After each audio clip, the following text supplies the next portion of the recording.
मधुरं हसितं मधुरं हृदयं मधुरं गमनं मधुरम्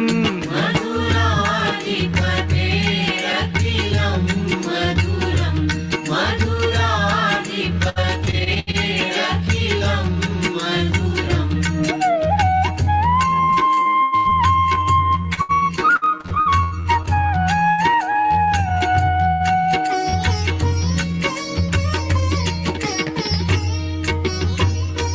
वचनं मधुरं चरितं मधुरं वसनं मधुरं वलितं मधुरं चलितं मधुरं भ्रमितं मधुरम् मधुराधिपतेरखिलं मधुरं मधुराधिपतेरखिलं मधुरम्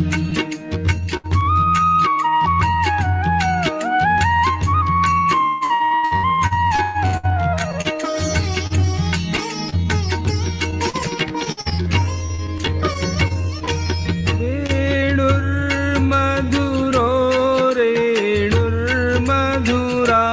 पाणिर्मधुराः पादौ मधुरौ नृत्यं मधुरं सख्यं मधुरम् मधुराधिपतेरखिलं मधुरं मधुराधिपतेरखिलं मधुरम्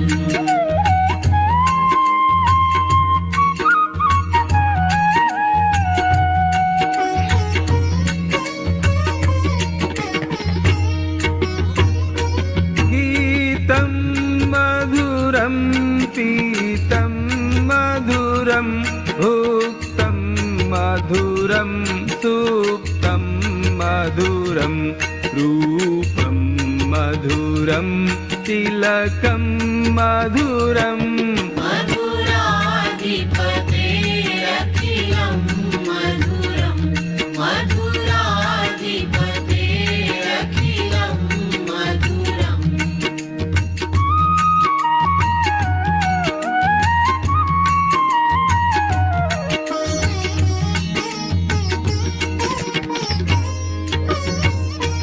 तरणं मधुरं तरणं मधुरं हरणं मधुरं स्मरणं मधुरं वमितं मधुरं शमितं मधुरम्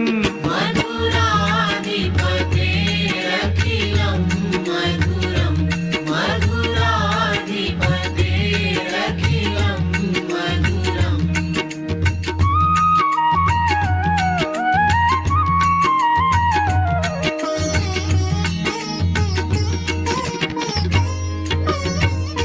कुञ्जा मधुरा माला मधुरा यमुना मधुरा वीथी मधुरा सलिलं मधुरं कमलं मधुरम् मधुराधिपतेरखिलं मधुरं मधुराधिपतेरखिलं मधुरम्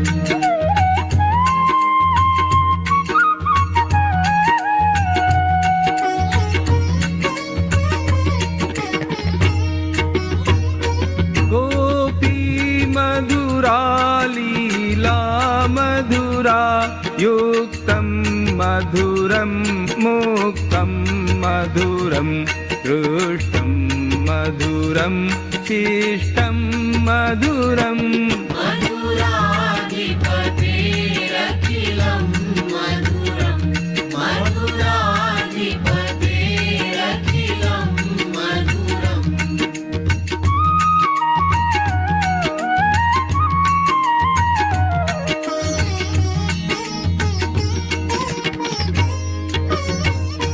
गोपा मधुरा गावो मधुरा यष्टिर्मधुरा सृष्टिर्मधुरा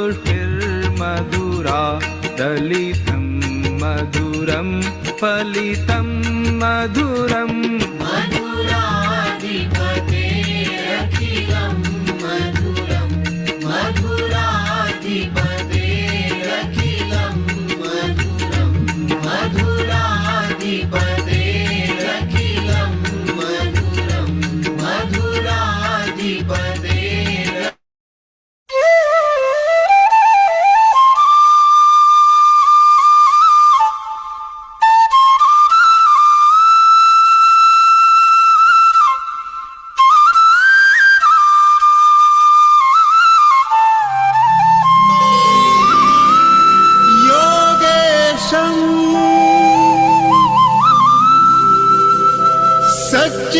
सच्चिदानन्दं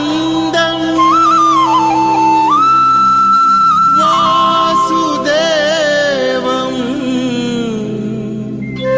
व्रजप्रियं धर्मसंस्थापकं वीरं कृष्णं वन्दे जगद्गुरुम्।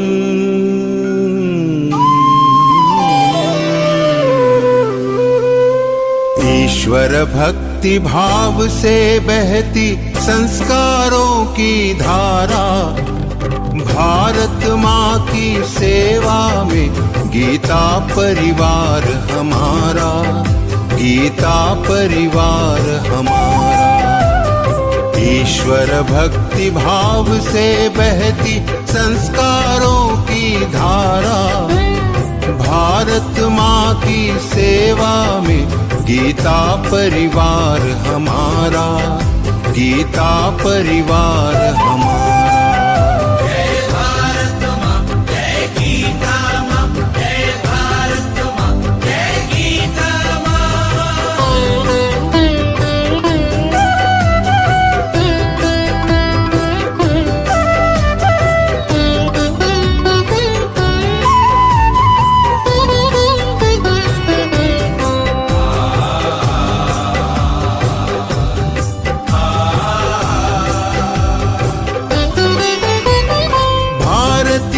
संस्कृति का वैभव जग में सबसे न्यारा। जय भारत माँ, जय गीता माँ, जय भारत माँ, जय गीता माँ। भारतीय संस्कृति का वैभव जग में सबसे न्यारा। ज्ञान और विज्ञान यहीं से सबने पाया सारा, सबने पाया सारा। कुछ भूलों से हारा फिर से जीते देश हमारा, गीता परिवार हमारा, गीता परिवार हमारा। जय भारत माँ, जय गीता माँ, जय भारत माँ, जय गीता माँ।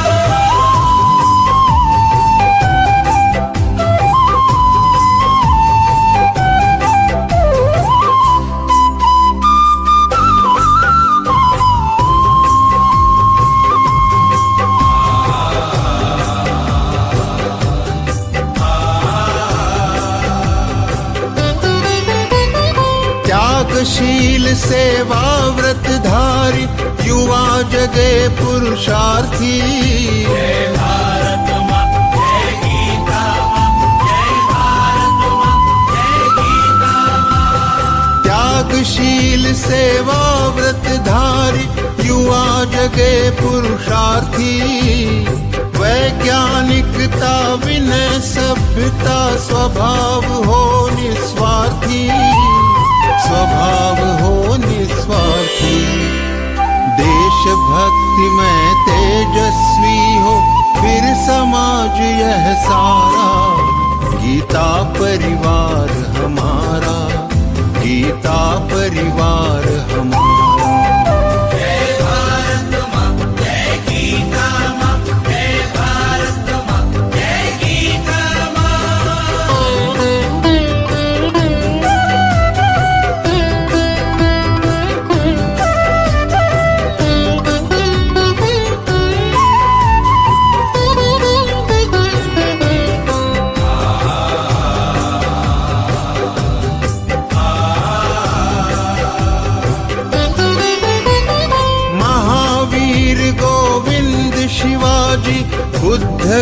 गगन के तारे। जय भारत माँ, जय गीता माँ, जय भारत माँ, जय गीता माँ। महावीर गोविंद शिवाजी बुद्ध गगन के तारे। परंपरा की पुण्य चेतना उर में हम सब धारे, उर में हम सब धारे। बाल हृदय में उसे जगाकर जगे देश यह सारा। गीता परिवार हमारा, गीता परिवार हमारा। जय भारत माँ, जय गीता माँ, जय भारत माँ, जय गीता माँ।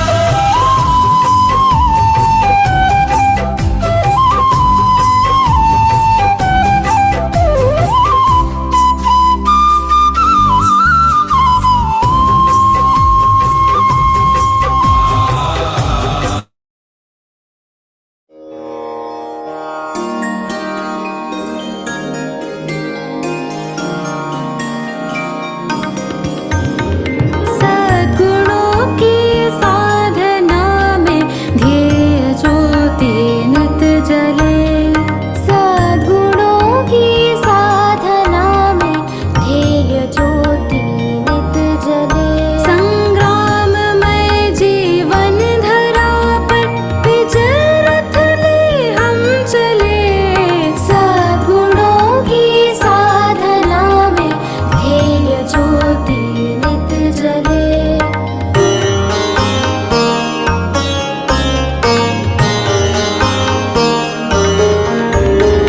हो समर्पण लखन जैसा, राम जैसा त्याग हो। भीष्म सा हो नियम पालन, शौर्य में अभिमन्यु हो। आपदाओं को कुचल कर वीर बालक हम चले। सद्गुणों की साधना में ध्येय ज्योति नित जले।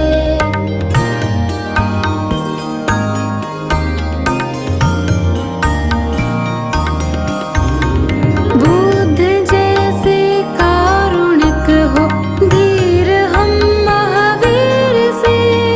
ध्रुव जैसे निश्चयी, सत्याग्रही प्रहलाद से। दुर्दम्य सारे संकटों में अग्निपथ पर भी खिले। सद्गुणों की साधना में ध्येय ज्योति नित जले।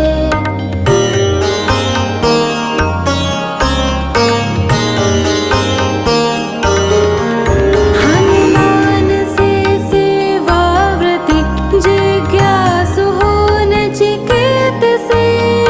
कर्मयोगी कृष्ण जैसे, वीर हो हम पार्थ से। बलिदान गोविंद सिंह सहो, स्वार्थ सारा ही चले। सद्गुणों की साधना में ध्येय ज्योति नित जले।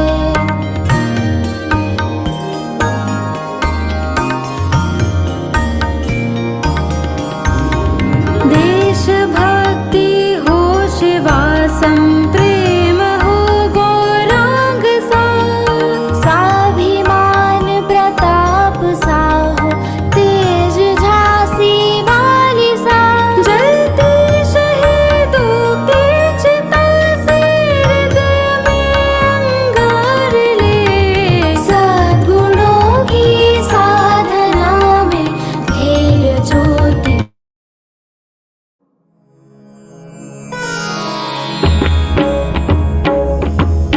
श्री गुरु चरण सरोज रज, निज मनु मुकुरु सुधारी। बरनउँ रघुबर विमल जसु, जो दायक फलचारी। बुद्धिहीन तनु जानिके, सुमिरौं पवन कुमार। बल बुद्धि विद्या देहु मोहि, हरहु कलेस विकार। जय हनुमान ज्ञान गुण सागर, जय कपीसति लोक उजागर। रामदूत अतुलित बल धामा, अंजनी पुत्र पवन सुत नामा। महावीर विक्रम बजरंगी, कुमति निवार सुमति के संगी। कंचन बरन विराज सुबेसा, कानन कुंडल कुंचित केसा। हाथ वज्र और ध्वजा विराजे, कांधे मूज जनेऊ साजे। शंकर सुवन केसरी नंदन, तेज प्रताप महाजगवंदन। विद्यावान गुणी अति चातुर, राम काज करिबे को आतुर। प्रभु चरित्र सुनिबे को रसिया, राम लखन सीता मन बसिया। सूक्ष्म रूप धरि सियहि दिखावा, विकट रूप धरि लंक जरावा। भीम रूप धरि असुर संहारे, रामचंद्र के काज सवारे। लाय सजीवन लखन जियाए, श्री रघुबीर हरषि उर लाए। रघुपति कीन्ही बहुत बड़ाई, तुम मम प्रिय भरतई सम भाई। सहस बदन तुम रोजस गावे, अस कहि श्रीपति कंठ लगावे। सनकादिक ब्रह्मादि मुनीसा, नारद सारद सहित अहिसा। जम कुबेर दिक्पाल जहाते, कवि कोविद कहि सकै कहाते।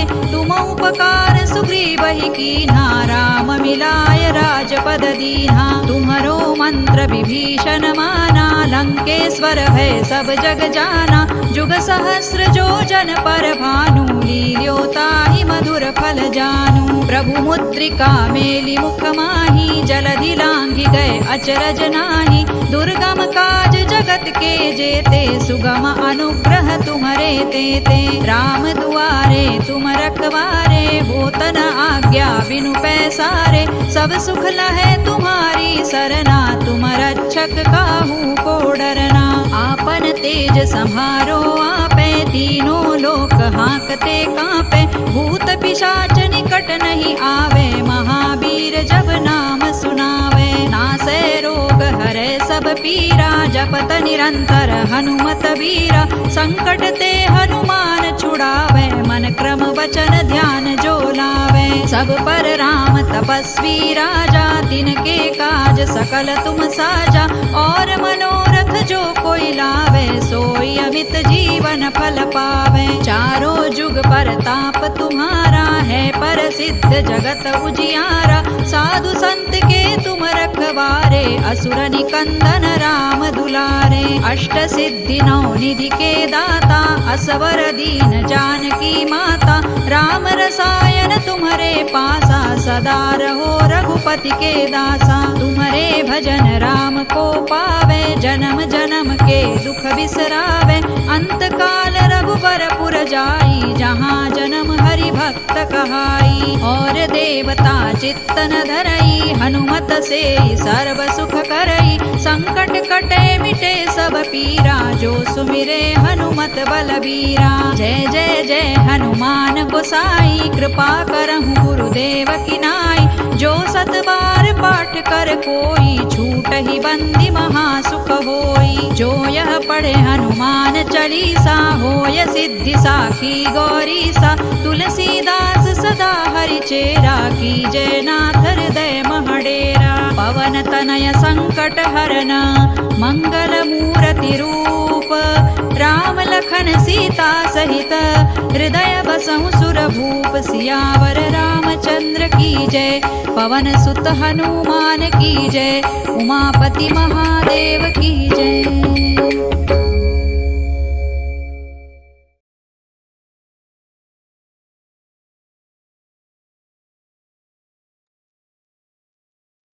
Jai Shri Krishna to everyone, and a very warm welcome to all the sadhaks gathered here in the Zoom arena this evening for the fourth of the six-part Vivechan session on chapter 18, Moksha Sannyasa Yoga. I start with my head bowed in devoted and sincere reverence on the lotus feet of Purushottam Bhagavan Shri Krishna and Param Pujya Swami Govind Dev Giriji Maharaj. May we always have their guidance and blessings in our lives. I most humbly wish all my brothers and sisters of Geeta, Pariwar and beyond a very, very happy and blessed Raksha Bandhan today. In the last three Vivechan sessions of chapter 18, We've heard about the concepts of sannyasa or renunciation, tyaga or detachment, and dhriti or determination. We have also explored the role of the three gunas, which is sattva, rajas, and tamas, that they play in them. In the next few shlokas, Bhagavan Shri Krishna discusses the very important topic of the nature of happiness and its three models. He explores that true happiness is found in the mode of goodness, which may be bitter at the beginning, but at the end, it has lasting bliss. In the Bhagavad-Gītā, Bhagavan has said that the way to attain him is to always have our mind united with him in loving devotion. And we all know that prayers are a natural mode through which our soul communicates his devotion to the Paramatma. To lead us in our prayers today, I call upon Madhuri Kapse ji from Indore, Madhya Pradesh. Madhuri ji is a successful homemaker with interest in music and came into the fold of Geeta Pariwar in January 2021 and currently provides seva as a core trainer in level 1. Madhuri ji, request you to please lead us in our prayers today. Jai Shri Krishna.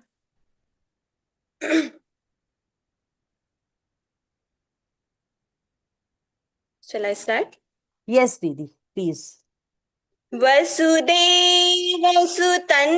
देवं कंसचाणूरमर्दनं देवकी परमानन्दं कृष्णं वन्दे जगद्गुरुं श्रीकृष्णं वन्दे जगद्गुरुं. जय Shri Krishna. Jai Shri Krishna. Thank you so much, Madhuri ji, for rendering the prayer so mellifluously. Bhagavan has also said that he is the source of light in all luminaries and entirely beyond the darkness of ignorance. Geeta ji is the medium Bhagavan has used to illuminate our lives with that light. For doing the deep Prajwalan today, I would like to call upon Dheeraj Kansara ji from Dharangadhra, Gujarat. Dheeraj ji is a dedicated homemaker who joined Geeta Pariwar in September 2023. Besides her personal sadhana, where she has cleared the Pathik exam, Didi also provides seva as a core trainer. Dheeraj ji, may I request you to please light the lamp of knowledge on our behalf. निषिद्धैरप्येभिर्लुलितमकरन्दो मधुकरैः करैरिन्दोरन्तश्छुरित इव सम्भिन्नमुकुलः विधत्तां सिद्धिन्नो नयनसुभगामस्य सदसः प्रकीर्णः पुष्पाणां हरिचरणयोरञ्जलिरयम् शरदिन्दुनिभां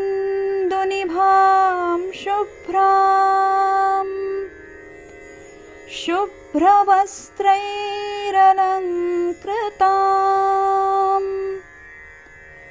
कलहंसकृतावासां वरदां शारदां नुमः. Thank you so much, Dheeraj ji, for taking us into your divine mandir for the deep Prajwalan. A couple of important announcements. Happy to inform that the new batch of level 1 classes are going to start from the 5th of September. It is our humble request to all of you to let this be known to as many people as possible across India and abroad, so that they too can come into the refuge of Geeta Mata and enrich their lives.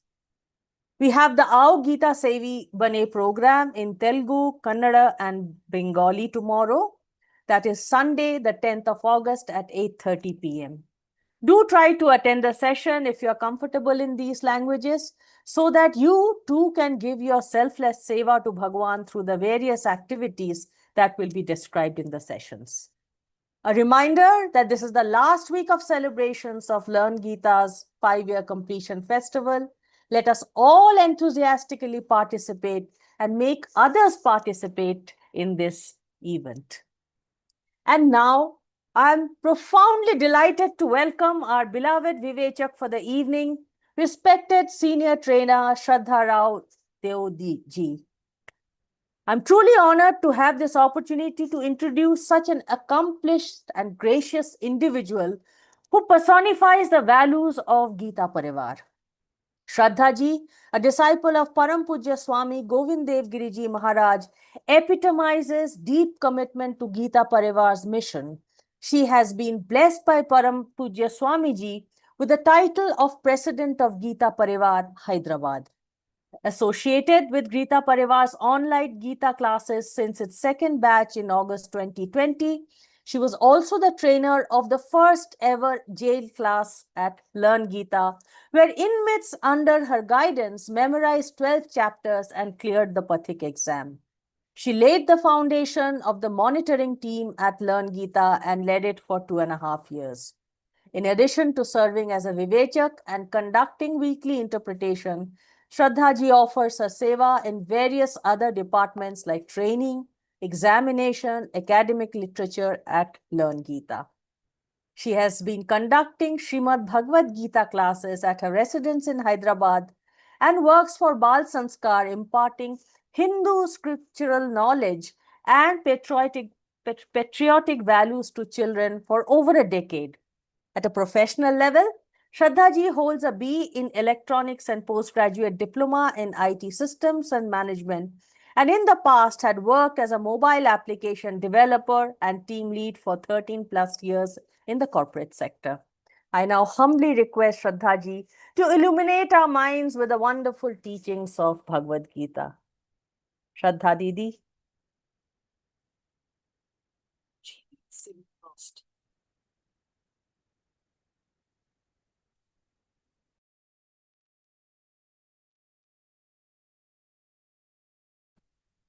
हाँ दीदी, आप शुरू कर दीजिए। आपका आवाज नहीं आ रहा दीदी। Didi, we can't hear you. हाँ,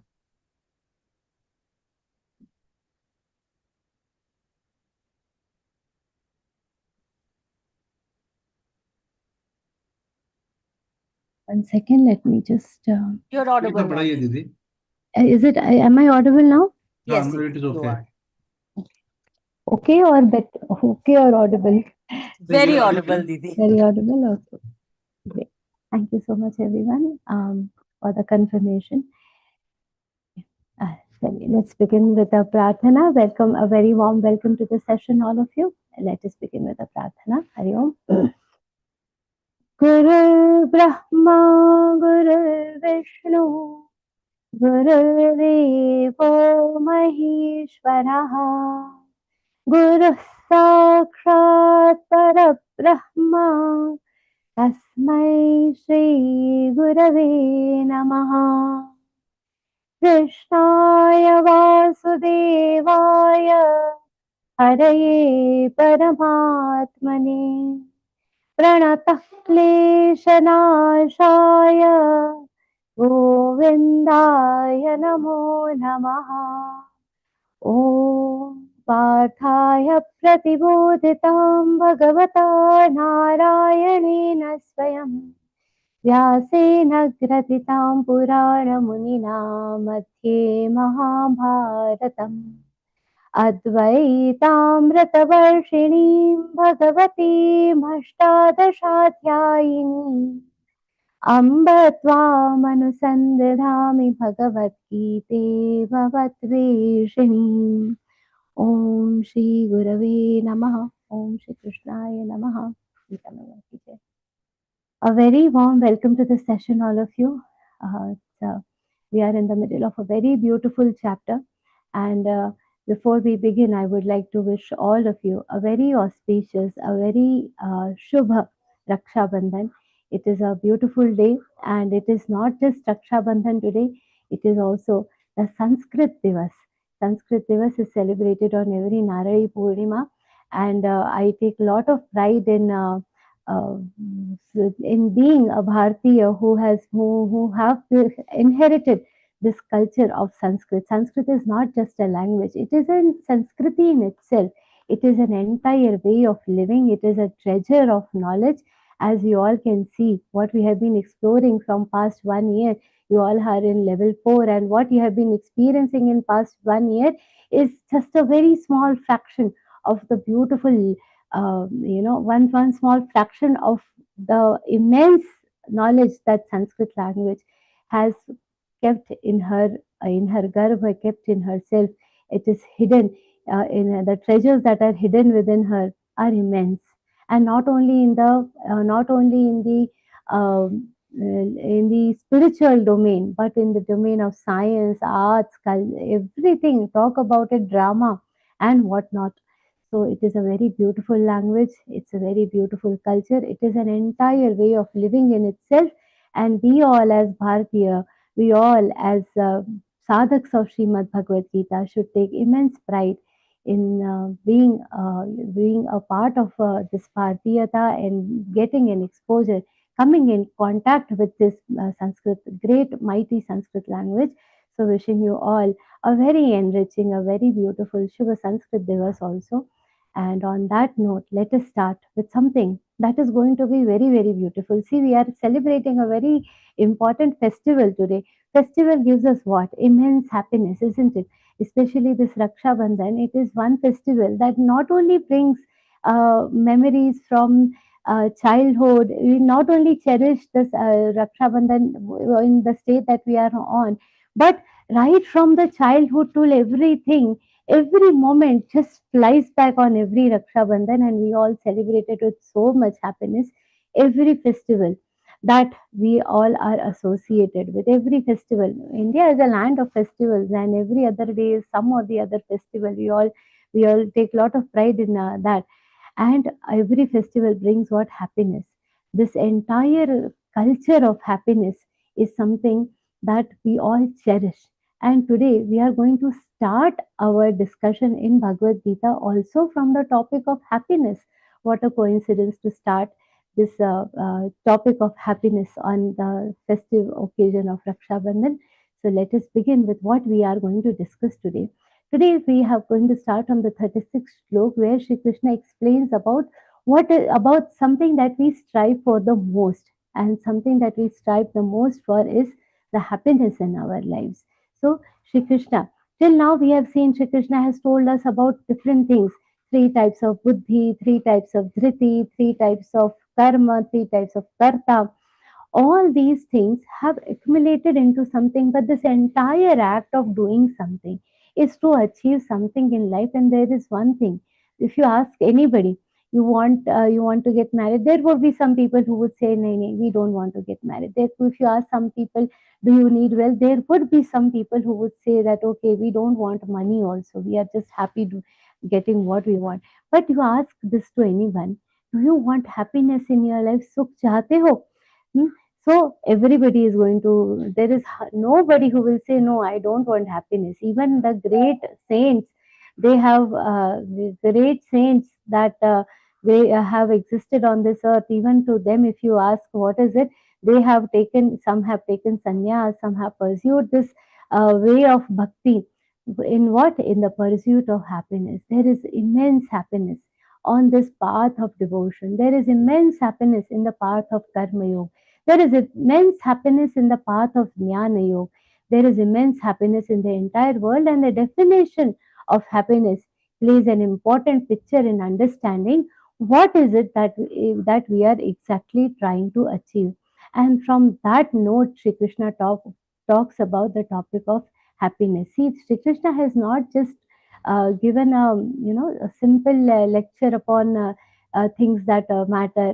He has given a very in-depth analysis of everything that we ought to be seeking, we ought to be achieving in our lives, and sukh being one of the most strived for, most wanted thing in this entire universe.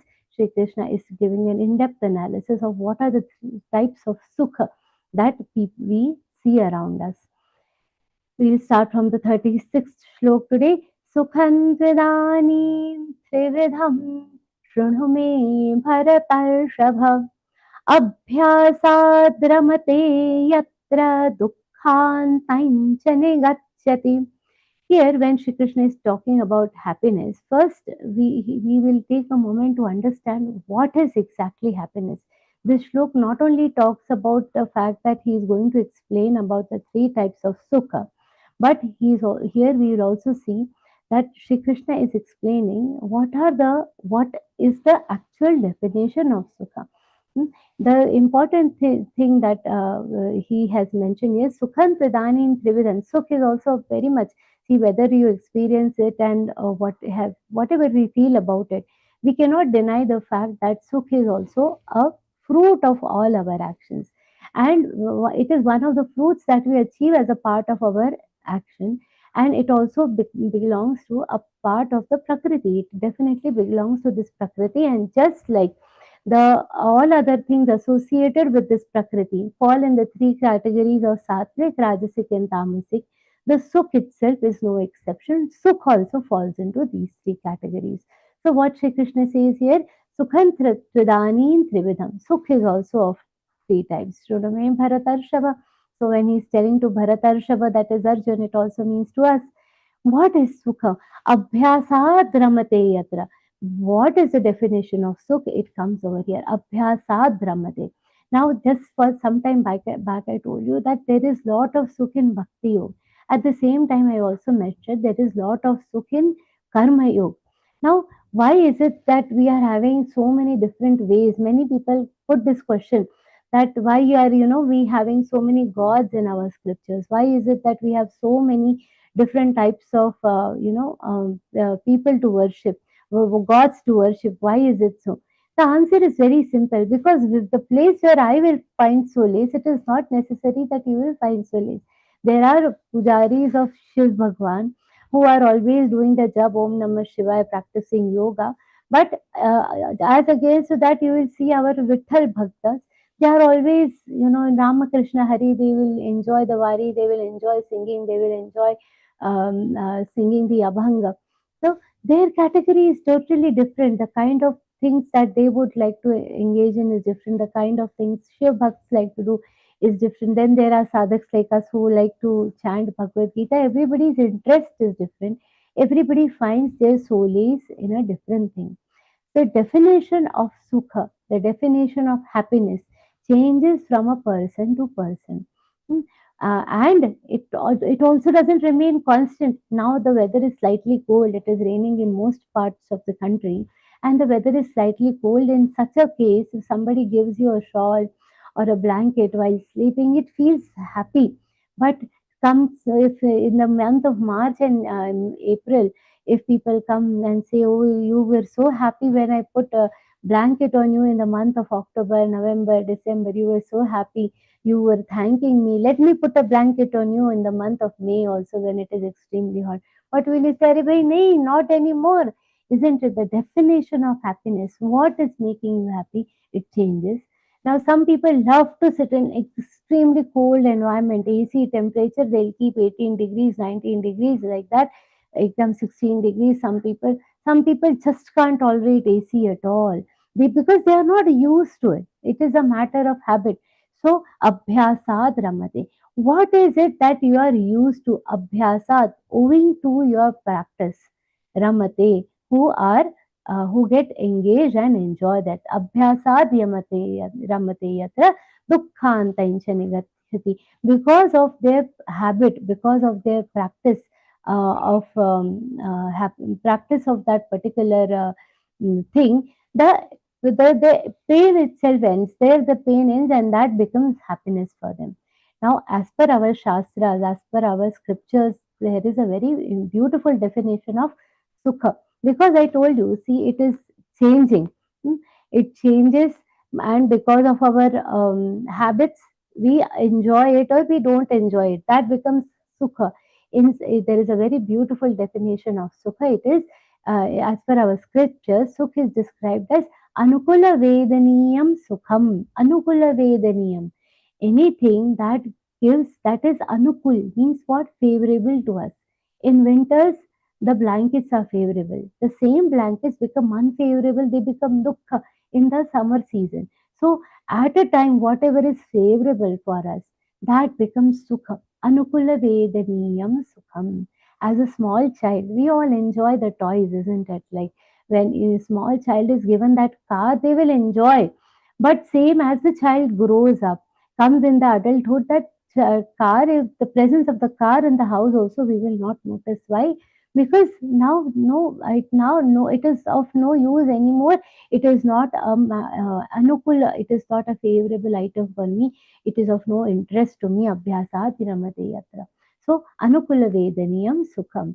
And what is the definition of dukkha? It is opposite of this. It is pratikula vedaniyam dukkham. Pratikula means something that is unfavorable for me. Hmm. Now it is some rainy season. I would love to carry my umbrella everywhere. But same thing in the January season. If somebody says go carry the umbrella everywhere, it is not going to be a thing. We'll get annoyed. Why umbrella is needed now? At that time, this effort will be dukkha. Pratikula. I'm giving very small examples, but that is how it is. For some people, the chili, excessive spicy food is very sukhakara. They love, they enjoy it. But the same food might be pratikula, harmful for other people, somebody's health, somebody might not like it. Pratikula vedaniyam dukkham. So these are the two. And how are these definitions, how a person's mind toggles between these two definitions of favorable and unfavorable, depending on the abhyas. That is the habit, the adat, the abhyas that you have. What is your habit? Depending on your habit, the ones that things that we are used to. Some people used to sleeping on the mattresses. We all are used to sleeping on the mattresses. One day we will enjoy sleeping on the carpet. Sleep on carpet for 15 days. Then it becomes difficult. It becomes dukkadayak. It becomes a matter of unhappiness. So such is the definition. Now these are at a very generic level. I told these examples. When these habits accumulate, they create our personality. And based on the sattvic, tamasic, or rajasic things that we enjoy, the entire personality gets shaped. And how it gets shaped, if you see the jail, this is a real story. When Netaji Subhash Chandra Bose, he decided to visit the Mandale jail where Tilakji was kept. He was kept in the jail for 6 years. And he decided, let me go and visit this jail once. When Netaji Subhash Chandra Bose visited that jail, 2 minutes also he could not stand. He was so surprised. How can somebody stay here for 6 years? But what has Tilakji done in that jail? He has written a great kavya, the Geeta Rahasya. Great book it is. This big book on Karma Yoga he has written. Abhyasat Ramate. For him, his sukh was what? In solace, in his solidarity, he could enjoy. In solidarity, he could just concentrate on Bhagwan and Śrīmad-Bhagavadgītā. That is where he got the happiness. For him, his environment, things around him didn't matter. Abhyasad Ramate. So this is the definition of sukha. And based on what we like and what we don't like, we get our own definitions of sukha. So we have to use this definition of sukha. Abhyasad ramate yatra dukkhantaincha nigacchati. This entire description about sukha, happiness that Sri Krishna has given, it is not only for understanding the shlokas that I am telling you, it is also that we should use it for our own benefit. Now we know that abhyasad ramate yatra. So what kind of study, what kind of practice, what abhyas we should do? We all know that greatest sukh, the greatest destination is Atma Gyan, is unition with the God. The entire culture, our entire Sanskriti is about what? It is about Sadguno ki sadhana. It is about accumulating these good qualities within ourselves. So where we should try to invest our mind, we have to gradually make that a habit.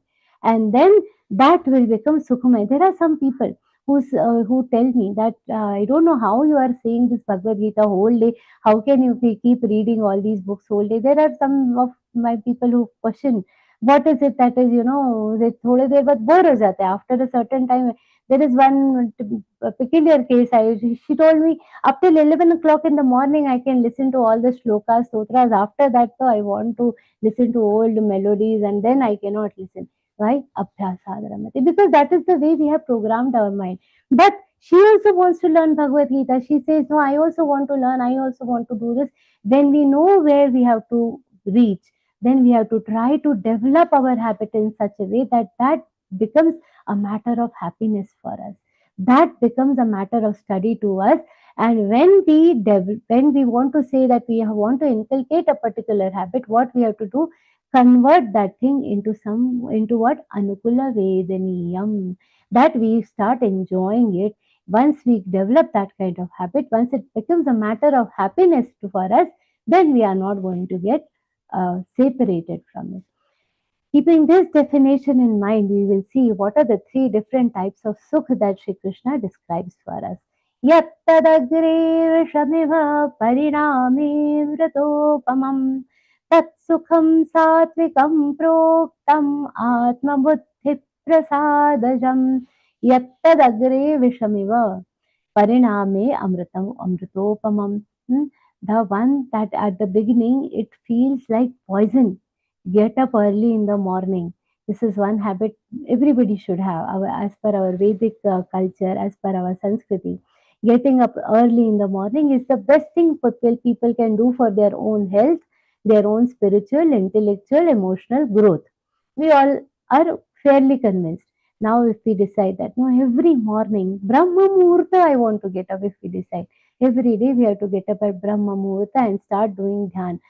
It becomes, initially it is so difficult to do this. So this habit of doing exercises on a daily basis. First day, second day, decide that you want to go for a walk. It is so painful. 2 days the legs will pain. The third day, the Surya Namaskar, when you try to start doing. Third day, that leg is almost breaking. And then you do it for a week or so. Abhyasad Ramate. Then by that time, you will get used to it, and then there comes a time where what we all become very happy doing Surya Namaskar. Then uske bina raha hi nahi jata hai. Then without doing that morning walk, without doing that Surya Namaskar, we will not be happy.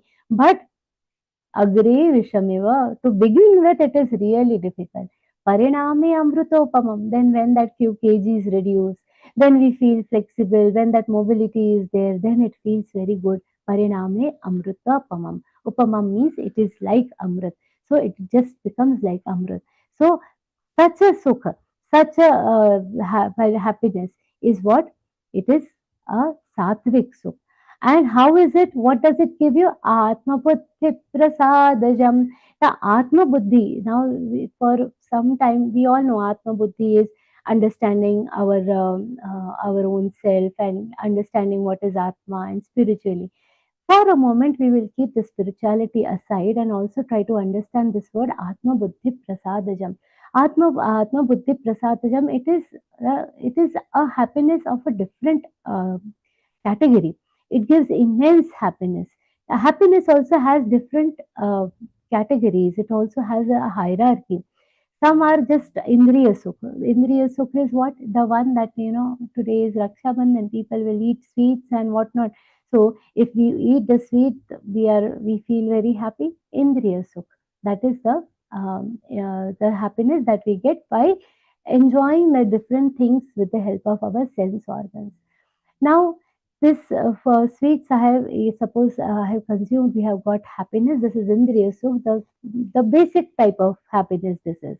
Now, beyond that, if we suppose buy, now it is Raksha Bandhan, so if I buy something, some sweet that my brother likes the most, and I give it to him, and seeing him enjoy that sweet dish is of another level happiness. That is also different. So when you see, oh, my brother is enjoying, and I made puran poi for him, and he's enjoying it, seeing him eat that, banane mein hi sukh ho jata hai. Sometimes it gives more happiness to cook for the family than eating the same delicacies ourselves. It happens. Ask the mothers. Sometimes if there is some very favorite food that the child likes, instead of she having it herself, she likes to save it. Let my child come from the school and let him have it. Then what happens? That is the sukh of the emotions, bhav ka sukh. That is the sukh of the emotions. It is slightly higher than the indriya sukh that we spoke about. That is the bhav ka sukh, the emotional happiness, the happiness of our emotions that we get. Beyond that also, there are some people who don't bother about all this happiness. We were talking about Tilakji some time back, that even in that jail, he was very happy. For him, when he was asked, what is it that, there are some music, this orchestra kind of thing that goes to all the cities nowadays. In those days also, there used to be those Sangeet Vadaks and everybody who used to visit from one city to another city. Now somebody asked Tilakji, Chaliye, let us also go. He said, I enjoy just this greatest song sung by God Himself. Beyond that song, nothing else enchants me. Which song is he talking about? The song that we all are also learning, the Bhagavad Gita. He said, beyond this song, there is no other song that appeals me. In Diwali, Dashera, when the entire families would meet, he would sit in his room and just keep reading the scriptures like Mahabharata. It's his favorite of all. Mahabharata he will keep reading, Ramayana he will keep reading. He said, this is my happiness. This is the source of my happiness. Bodhik Sukh. And now not only talking about these spiritual scriptures or our, Adhyatmic books, also some people, if you see, they just enjoy learning, reading any intellectual book, any book also for that matter. Once I remember I was traveling in this flight, and all the kids, such a young girl, but so engrossed in her book that the flight has started, the flight is landing, not bothered. She's just with her face in the book, some fiction book, but what they are getting there, even by reading book, some management books, some people love studying books. It is intellectual happiness, intellectual sukha, intellectual happiness, that is bauddhik sukh. And all these sukh, after the bodhik sukh, they all culminate into what? Further, the atma sukh, that is atma buddhi prasadajam. As the category, as the hierarchy of the happiness that we experience increases, what happens? Our atma sukh, atma buddhi prasadajam. So the happiness that we are talking about, all these sukha, starting from the emotional happiness, the intellectual happiness, all they together accumulate into what? Atma buddhi prasadajam. They make your atma, they make your soul and intellect very happy. Such happiness is what? It is sattvic happiness.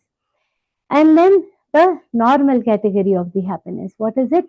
Vishayendriya sanyogadyattadagre mritopamam pariname vishamiva tatsukham rajasam sukham. Sorry. Tatsukham rajasam smritam. What is the Rajasi Sukh? Vishayendriya Sanyoga. So it is a festival time and we eat something sweet, very tasty, very nice. We feel that is happening. Why? Because we experience that happiness because of the contact of our sense organs with its subject. The subject of my sense organ tongue is food. So the moment the tongue comes in contact with the food, it will experience a happiness. That is Vishayendriya Sanyoga. If we watch movies, now a beautiful movie if I watch, and the moment we watch, it is the movie, or this is a food for what? For the eyes. So the moment it sees a beautiful a movie which makes you happy, or if you go to a new place, some good place, a beautiful place like Rishikesh, or you go near the Ganga Mata, or you go near the very beautiful Himalayas, what happens? When you see that beauty, lot of happiness. Well, how that happiness is coming? Vishayendriya Sanyoga, because your eyes have come in contact with a beautiful view, or a beautiful view. Some the perfumes will give the happiness. All this is what? Vishayendriya Sanyoga, because the sense organs have come in contact with what? With their subjects. Yattadagre mritopamam. So these are, initially they feel very good. Now I spoke about very neutral, but for instance, we were just talking about food some time back. Now initially that sweet, it feels very happy. It is a short-lived happiness. But then what happens? excessive, because we start enjoying this out of Vishayendriya Sanyoga, we start enjoying this happiness a lot. We start devouring these sweets quite a lot, and then what happens? Then there is something called diabetes that slowly enters in the life. Pariname Vishamiva. And excessively when we start enjoying the Rajasi Sukh, then in the end result, watching too many movies, it might feel good in the beginning, but this mobile, moment we come in contact with this YouTube and other things which keep us engaged, initially feeling good, but it affects our intellect, it affects what? It affects our eyes. So, pariname vishameva. So, for the Satvik Sukh, initially it was Vishamiva, Agre Vishamiva. But its parinam was what? Like Amrit. However, for this Rajasi Sukh, what is happening? Initially, it feels like Amrit. Yattadagre Amritopamam. But what happens? In the end, its parinam is what? Pariname Visham Iva. It is like the poison. So, something that feels enjoyable at the beginning, but eventually it leads to distress. Hmm? It is called what? Tatsukham Rajasam Smritam. Such a happiness is Rajasi happiness. And the last, but the most undesired, undesirable category is that of a tamas. What is it? Yadagre chanubandhe cha sukham mohanapatmanah निद्रालस्य प्रमादोत्थं तत्तामसमुदाहृतम्. Now, in the Rajasi and the Tamasi Sukh, what happens? There is this Amritopamam comes at least somewhere, either at the Agra or at the end.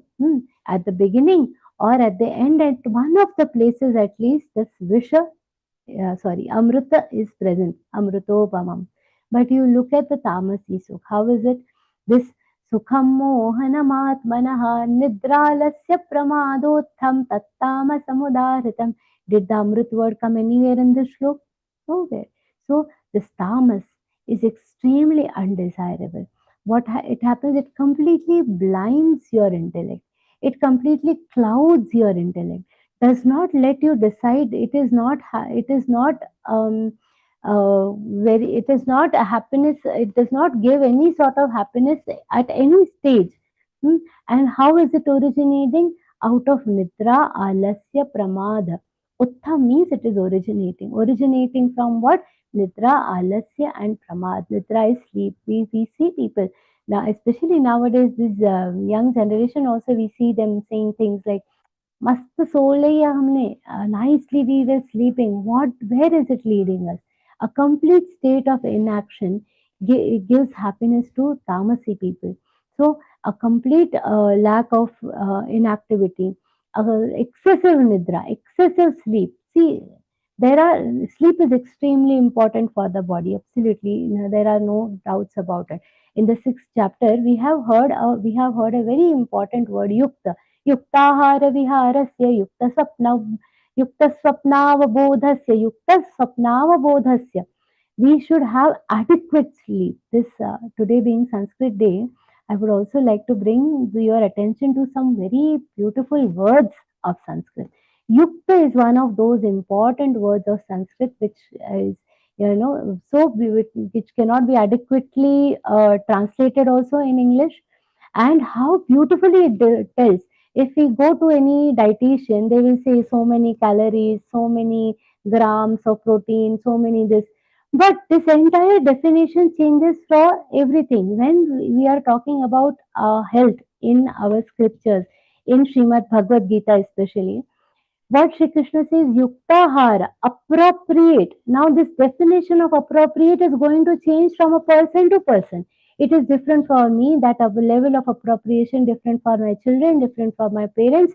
It is different for everybody. So what Shri Krishna uses a perfect word, proper, yukta, adequate. So yuktahara viharasya, yuktahara viharasya, all the yukta ahara vihara. Some people keep walking 2 hours, 3 hours. But is that amount of walking required for everybody? Then the new problem begins. Then other things happen. Everything has to be in balance. Nothing has to be in excess. Yukta swapnavabodhasya. Swapna avabodha. Swapna means in the sleep time and the waking time, everything should be adequate. So, as per our scriptures, everything should be yukta. People say we should be swastha. What is the definition of swastha in health? We translate it into health, but actually, health is not a correct translation of this word swastha. We will not get into that, but there is a very beautiful book I would like to read. Sanskrit non-translatables. If there is a book, you should try. Swamiji also recommends reading that book. That there are some words which of Sanskrit which cannot be translated in any language. Dharma, all these words. Try to explore these beautiful things in Sanskrit. And at least today being Sanskrit day, try to take this, make a promise to yourself that these things we will try to explore and increase our, database, improve our database of knowledge and keep understand things from a very different, very original perspective. So in this context, Shri Krishna here says, Nidra lasya pramadothan, this tamasi sukh, it originates from what? Nidra, excessive sleep, alasya, laziness. And pramada, just procrastination. Sometimes we see, especially the ladies in the house or the elderly people, sometimes so they will be suffering in pain, but oh, it's okay, to chalta hi rehta hai, this is happening, it is going to happen. But nowadays, the kind of diseases that we see around us, how are they? If you address them immediately, the solution will also be readily available. So the sooner we try to, diagnose a disease, the sooner its cure is possible. So that procrastination should also be avoided. So all these things, any type of happiness, it is actually not happiness. It appears like happiness. That is why the first thing that I said when I'm explaining this sloka is that it clouds our intellect. It makes us feel as if it is happiness, but neither at the beginning nor in the end is it happiness. This habit of smoking, the first time also if somebody is trying it, it is going to be distressful. No taste. I have not tasted, but I'm telling, we can see that, we can easily make out that there is no happiness around it, and the parinam, its end result, is also no happiness. Such activities, tat tamasamudharatam, that is called tamas. Shri Krishna doesn't even use the word sukha in this case. He doesn't even use the word sukha in this particular shlok. So it is not sukha at all. It is just tamas. So do not let the tamasi sukha or the concept of tamasi sukha come near you. We should try to reduce the rajasi sukha in our life, the rajasi happiness in our life, and gradually analyze how we can attain the Atma Buddhi Prasadajam, how we can, accumulate the kind of happiness, the happiness of emotions, the intellectual happiness, bodhik sukh, bhav sukh, all these things accumulate together and gradually move towards Atma Buddhi Prasadajam. This eternal bliss we will gradually get when we make a steady transit towards the Sattvic Sukh. And this happiness is not only external, it is internal happiness. And then we all realize that basically this entire definition of happiness is just our concept of mind. We are by nature happy. I am happy not because the things around me are giving me happiness. Ultimately, even the Sattvic Sukh has to transcend into something which is the Satchidananda Swarup. Chidananda Rupa Shivoham Shivoham. Gradually, when the Sattvic Sukh increases, we go into a constant state of happiness, and then we realize it's not that I am not happy because I am happy or something is making me happy. I myself is happiness. That we should be able to see. So ultimately, all those things that we saw so far, that have to gradually, we have to see that we keep the tamasic definition of whether it is intellect, karma, karta, as all these parameters that we saw, we have to understand, we have to keep the tamas out of it. We have to ensure that the rajas is gradually moving in the sattvic direction, and we reach towards this ultimate destination, which is our permanent state of happiness. And further, when we have seen that all these things are happening, Shri Krishna tells a very important thing. He has classified all the things into three categories for us: the sukh, the intellect, driti, everything, knowledge, jnana. He says there is nothing that escapes from this classification. What he says in this context, न तदस्ति पृथिव्यां वा दिवि देवेषु वा पुनः तत्त्वं प्रकृतिजैर्मुक्तं यदेभिः स्यात् त्रिभिर्गुणैः. Neither on this earth. Now see, what he is saying is something very important. Natadasti prithivyam va. Neither on this earth, not in this mrityulok, divi deveshu va punaha. So not only in this mrityulok, not only on this earth, but even in the celestial abodes like Sargalok. If we all start feeling, this Sargalok, kitna sundar hai, we'll go there. Oh, Patalok is all tamas. What Shri Krishna says, nothing can escape these three gunas. It is not just this, but also the celestial abodes like Sargalok. By the way, there are so many loks. We cannot even imagine how many loks are there. So Devi Deveshu Vapunaha, all the places. Now they are talking on the Kurukshetra. So he is first mentioning about Prithvi. But apart from this, everywhere, and not only human beings and neither the human beings, even the animals, every creature, Sattvam Prakriti Jair Muktai, everything that is originating from this nature. So that doesn't, so this Trigunatmika nature, the tire nature of the nature itself doesn't apply only to human beings or to human nature. It applies to everyone. It applies to all the creatures, everything. So what the very DNA of Prakriti, it is everything that is originating from this Prakriti. Sattvam Prakriti Jair Muktai, the very DNA of Prakriti is being Trigunatmak, that is being a mixture of all these three gunas. So this is a very important thing. So anything that originates from this nature will naturally be Trigunatmika. And in all this, whichever is more prominent, we will say that it becomes its identity. So any person will be having all the three gunas, but primarily that person is depicting the characteristics of Sattvic, then we will say he is a Sattvic person. But that does not mean that he is not having the Rajasi and the Tamasi gun. So this is the important thing. Now, and in all these, we have to always understand that Sattva, the Sattvic gun, it takes us towards enlightenment and knowledge. The essence of Rajogun is what? The essence of Rajogun is activity. It drives us to action. And the essence of the Tamogun is Agyan, that is lack of knowledge, or it is inertia. It is going to pull you back. All these three are essentially present in all the elements, in everything. Now, till now, whatever Sri Krishna has told, it is applied to what? An individual level. Like the Sukh, it is applied to an individual level. Karma, Karta, Jnana, all these are individual traits.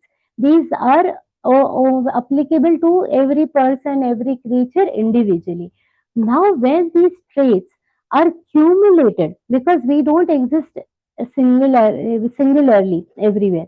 I and my family and then entire society and then entire community together we form the country, and then the entire country develops its own set of gunas.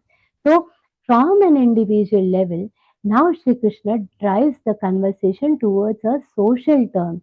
And when these individual gunas are developed and gradually they are they reflect in the society also. And when these reflect in the society, they create different classes in the society.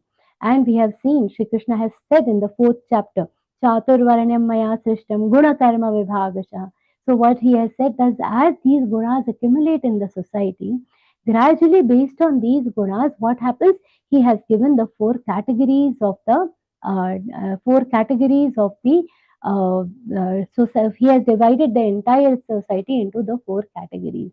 And what are those four categories? He is repeating the same concept over here very beautifully, but previously he has just mentioned in the 4th chapter There is this mention that these are the four categories, Chaturvarnya Maya system, Gunakarma Vibhagasha, that he has just mentioned. But here in the 18th chapter, he has given a detailed analysis of which are these four Varna and what are the characteristics of each of these Varna. So, we will look into this very important topic. Brahmana Kshatriya Visham Shudraणां च परन्तप कर्माणि प्रविभक्तानि स्वभावप्रभवैर्गुणैः. This entire social order that is proposed in our Sanatan Dharma, there is lot of controversy around this topic always. But our Shastras are perfect. The social order, the Britishers have referred to it as the caste system, but actually these are not caste, these are Varna. Varna is just a category. Category based on what? Based on the natural interest of a human being. It is a very scientific way of dividing the entire society also. Before understanding this division of the society, these four categories, let us look at our individual families. Now, within a family also, one person is not going to do everything. The one person is going to be accumulating wealth, is going to see that there is wealth in the family. Another person, that person is going to be wealth centric. He will ensure that the financial position of the family remains stable. There is a class of the family, the younger ones, who will be knowledge centric. Their job is to acquire knowledge so that the family flourishes, the future generations flourish.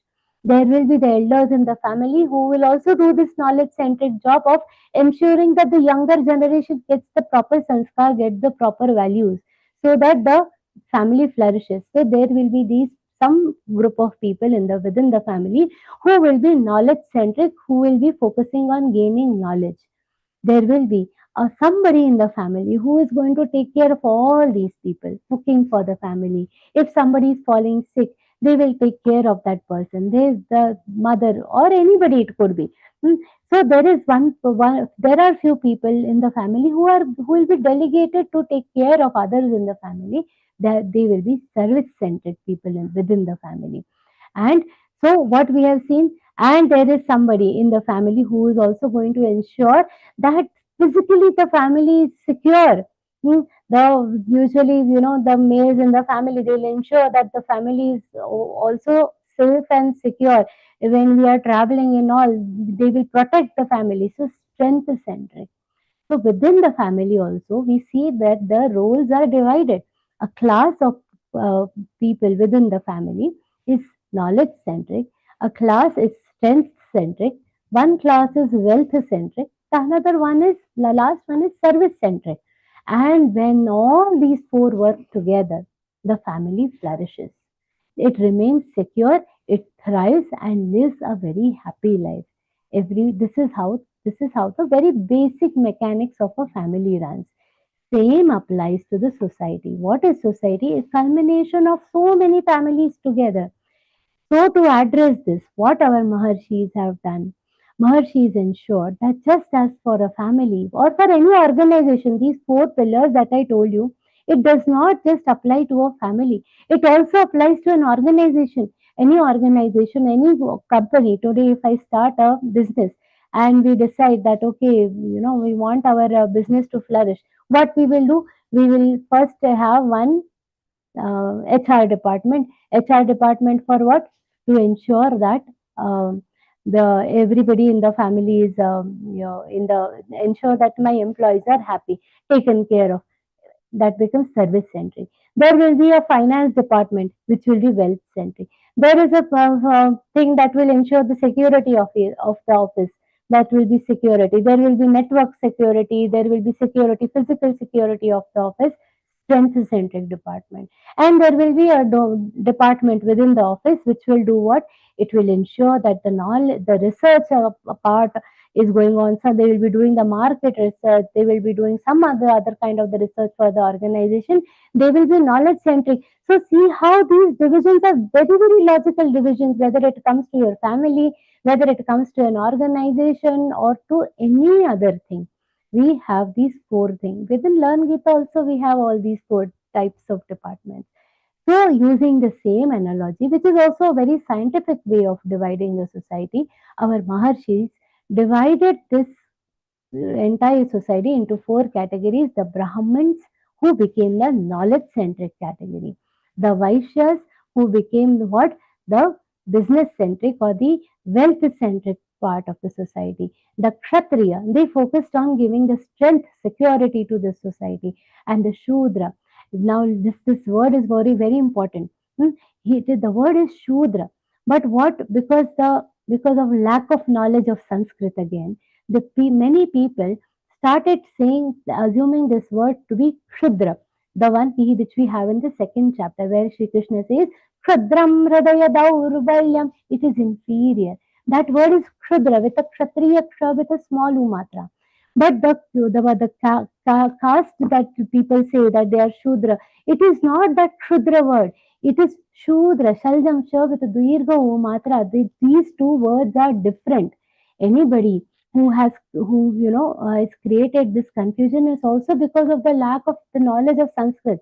Now, because of this confusion between Shudra and Kshudra, people thought that this last Varna is an inferior category, and that propaganda started, and then that distortions got introduced into otherwise perfect system. Our societal system that has been established, it was a perfect system. It is also a very scientific system. And because of the misunderstanding, because of misinterpretations about this word, the wrong meaning got associated with this Shudra category. But this Shudra is a very important category. They are the service class people. Very important. We all are learning Bhagavad Gita, listening to this Vivechan now. Now, in the middle of this, if the electricity goes, this Vivechan forget about that. First, we want the electricity. Whom will we need? We need the electricians. If we are doing Snan, Sandhya, Puja, all these things are important. But if there is no water in the house, from where will we do the Snan, Sandhya, Puja, all these things? The plumber is more important. This category, all the plumbers, electricians, engineers, they all come in this service category, that is the Shudra category, and hence it is extremely important. But with time, over time, these distortions got introduced, and that is why further deterioration happened. But we, as sadhaks of Śrīmad-Bhagavadgītā, should understand where this entire idea has come from. We should understand with what concept, on what fundamental principle Sri Krishna established this system, and how Maharshis gave a proper shape to this system and created a very wrong and robust management for the society. Look at the management of our Maharshis. For lakhs of years, this culture has sustained. Why? Because of this robust structure that they have created. All the other cultures faded because they didn't have such a structure around their society.